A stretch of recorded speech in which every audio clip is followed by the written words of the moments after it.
Man crates, awesome gifts for men in real wooden crates, wrapped in a cocoon of duct tape, or housed in ammo cans that are virtually indestructible.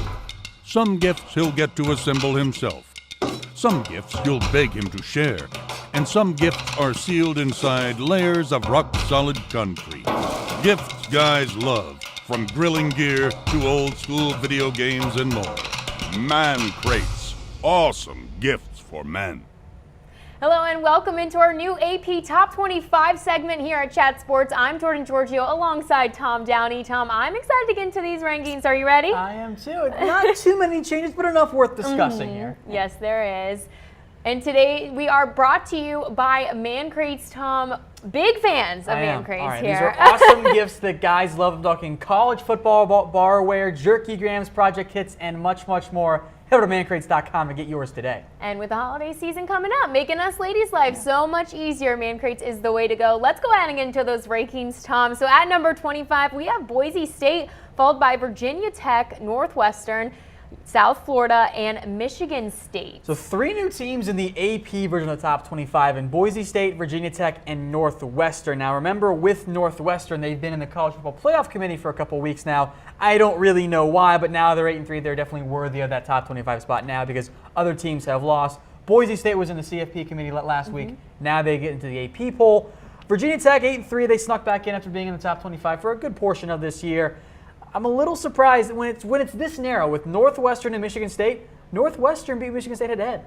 Shouldn't that vault the Wildcats ahead of MSU? Definitely didn't take that into consideration, did they? And when it's this close, I think that Michigan State's a better team. It was kind of a weird game anyway, but when it's this close, head-to-head should be the deciding factor there. Definitely. Into the top 20, we have Stanford, followed by LSU, Oklahoma State falling to number 18, followed by Memphis and Mississippi State. A huge drop for the Cowboys. They dropped from 10 down to 18. They're now behind one 3-loss team in Mississippi State of the SEC. Memphis now at 17. I'm curious to see where they end up ranking in the college football playoff projections. They hadn't been all that high. It's a high-powered Memphis team, though. Yeah.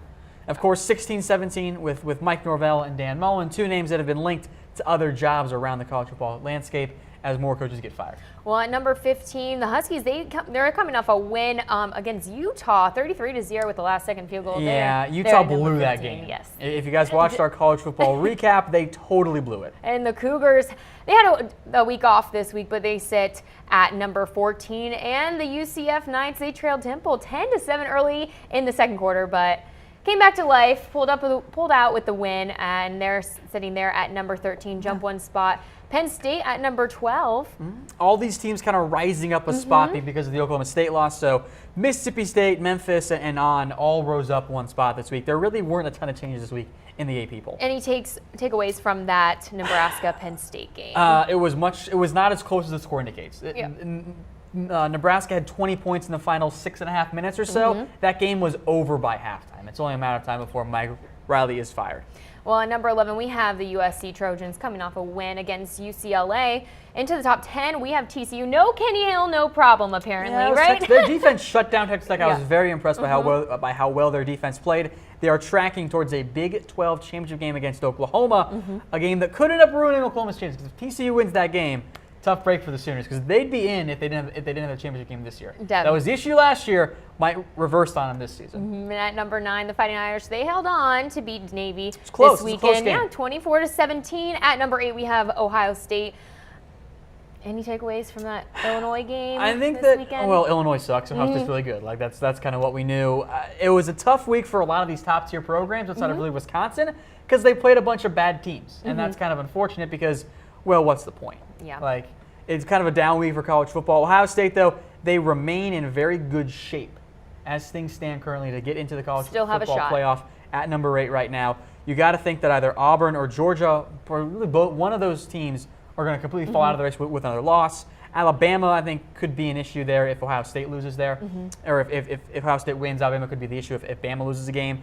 But you got to think Clemson or Miami might drop off as well. Definitely. And you mentioned Georgia. The Dogs took out their frustration over the loss against Auburn this weekend against Kentucky with a 42-13 win. It's interesting to see. We could get an Auburn-Georgia rematch. Right now they're 6-7. Auburn's got to beat Alabama. That's not going to be an easy task, but it's going to be a fun game to watch. The Iron Bowl this week, frankly, at this point, is a top 25 or a college football playoff playing game. That's what it is. The loser's out. Alabama might not technically be out. There's still a scenario in which they get in if there's more chaos. But Auburn, this is the game of the game of their season. If they win, they're going to the SEC championship game with a chance of making it to the playoff. If they lose, close but no cigar. Yeah. Good year, but not great. Well, speaking of the Tigers, they come in at number 6, followed by Wisconsin. Still undefeated. They passed the test this weekend against Michigan. Wasn't enough to get them to jump into the top 4. They did make up a little bit of ground. Just a couple of votes swung in their favor. In reality, it's about 5-vote difference between what they were last week to this week. There's still 5.